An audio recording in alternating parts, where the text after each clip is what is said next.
What's up mga kabubong? Welcome to Caspar Roofing Channel. I'm Paul Castillo at kung isa ka sa mga homeowners or business owners na nagkakaproblema ng tulo ng inyong bubong, this video is for you. Pero bago yan, syempre, please don't forget to like and subscribe because it's time to raise the roof. So ayun, sinisimulan na natin pagpapalit ng roofing dito sa lower roof. Actually, yung proposal talaga namin ito ay kailangan palitan na lahat. Pero so far, sabi ng Muriel ay yung priority lang yung dito part sa may opisina na kailangan palitan. So yun na muna papalitan natin. Pero ito kasi ay palitan na. Yan. Yan. Medyo bulok na at saka kung mapapansin nyo, medyo maraming dent. Maraming mga lundo. Yan, mga lundo-lundo yan. Dahil manipis yung yero. Like nito. Tingnan mo. Ito reject to sa amin. Yan. Hindi namin ina-allowed yan. So, kailangan palitan talaga. Pero so far, ang gusto naman ni ma'am ay yung priority lang yung dito sa may opisina. Kaya yun muna yung papalitan natin.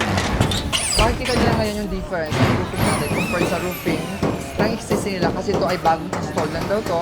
Parang mga 2 years or 3 years pa lang. Kaya I doubt if yung materials na to ay yung specification niya ay low. Kaya meron siyang mga butas pala. So yan, na tayo, tatlong pirasong yero. At ang gagawin natin ay maglalagay tayo dito ng end flashing and L flashing para yung tubig yan ay diretso. Kasi nagkakaroon din ng leak dito dahil dapat dito ay meron L flashing. L flashing yan, simula dito hanggang dun sa tuktok. Dapat simula dyan, papunta rito, diretso yan. Para yung tubig niya ay didiretso yung papuntang gutter. At mas possible kung medyo malapad, pwede hanggang dito. Pero I guess, dito ay pwede na, enough na. Susukatan na lang natin. So, sukat dyan ay mga 10 inches. L flashing 2. 10 inches and 1 and 1/2. And then yung height niya, susukatan niya yung height. I-retain natin to. Kasi okay naman. Ayusin lang natin. Pero kung meron tayong pampalit, palitan lang natin. So, at least mga 12, 10, or 13. So, yung height natin, either 10 or 13. 10 or 13. Pala mga 9 or 9. So, yun. Mga kailangan dito siguro, mga 2 peraso.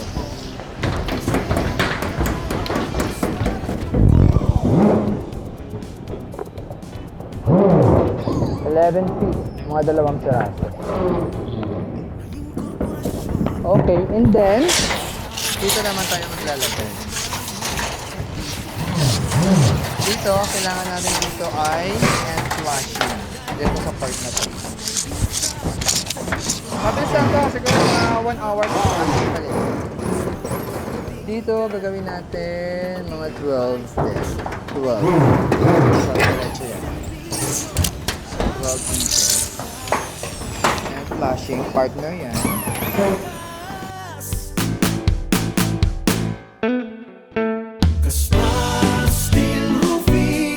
Matibay na kabubong, bahay at negosyo sa amin umahon. Serbisyo ay tapat, produkto ay subok, presyo ay abot kaya, Caspar. Mali to, kasi tingnan mo naman, nasa 9 inches lang. Dapat yung mag-overlap na dapat hanggang dito. Siguro dapat at least mga 3.5 feet or nasa 1 meter. Dapat nakapatong siya dito. Yan, tapos ito, dapat dito. For sure, yung in-month forma, na nag-overlap sila, ganun din. Ay, madaya oh. Tanggalin na lang to. Tanggalin nyo na lang yan. Dikit lang pala. Dinikit lang. Ha? Kailangan mo. Oo. Oh. Ay, kaya pala. Tumulo.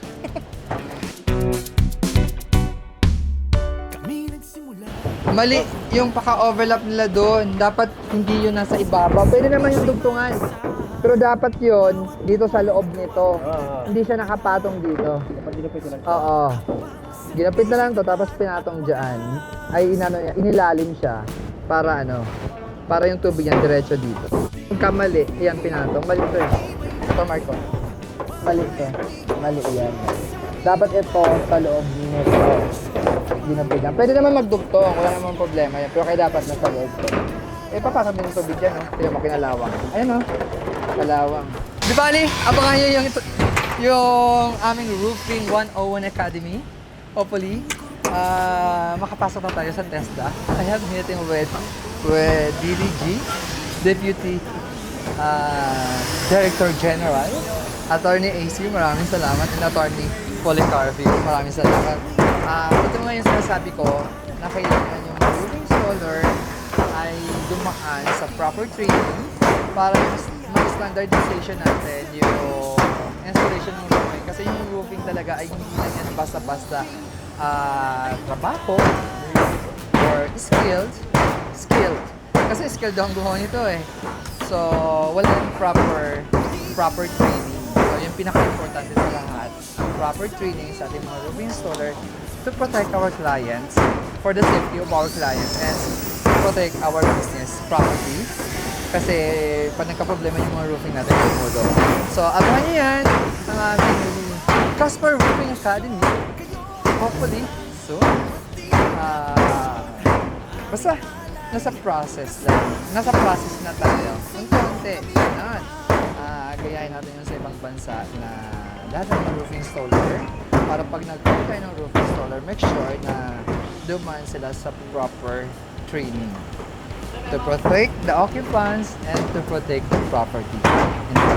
Let's see.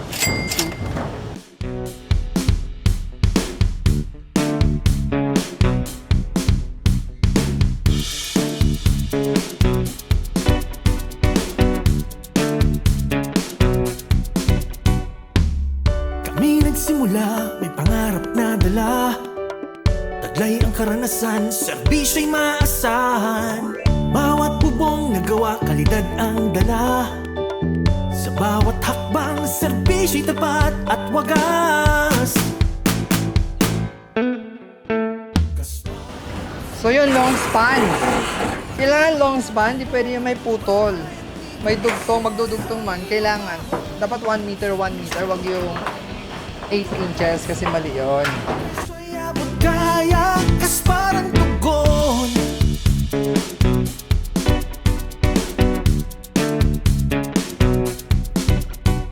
Naging korporasyon, pangalan ay lumawak, proyekto ay dumami, serbisyong natatangi, Hilaga at Timog Luzon, kami nariyan, tauhan ay bihasa, serbisyong may dangal, hamong panahon.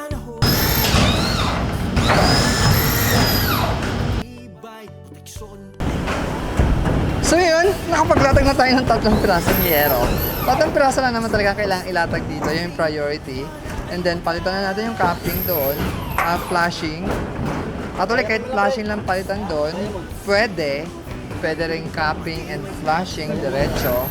And then dito banda, lalagyan natin ng L flashing, 2 piraso, and saka end flashing dyan. End flashing pag ganun. So yun, ibababa natin yung ating yero para totally complete na tayo. May part na medyo may mataas na C4 lens, may part naman na medyo mababa na C4 lens. Hindi siya eskwalado. I doubt it, baka hindi ito nilagyan ng fancy. So yun, dyan na nagtatapos yung dwelling to at maraming salamat sa inyong pagsama. So bukas, ipa-final fix na natin to. L flashing, capping, and end flashing dito. At saka doon, yung merong pagkakamali na installation, ibinalik lang natin siya temporary kasi dapat talaga hindi siya papalitan. Yun nga lang, ay nakita natin na merong hindi tama pagkaka-install, so palitan na lang natin siya dahil kinalawang na yung ilalim. So bukas na natin yung kila Ma'am Mariel at saka Sir Joey, di ba? Para mas less na rin yung maintenance natin. Wala tayong iisipin. So yun, and I hope marami kayong natutunan.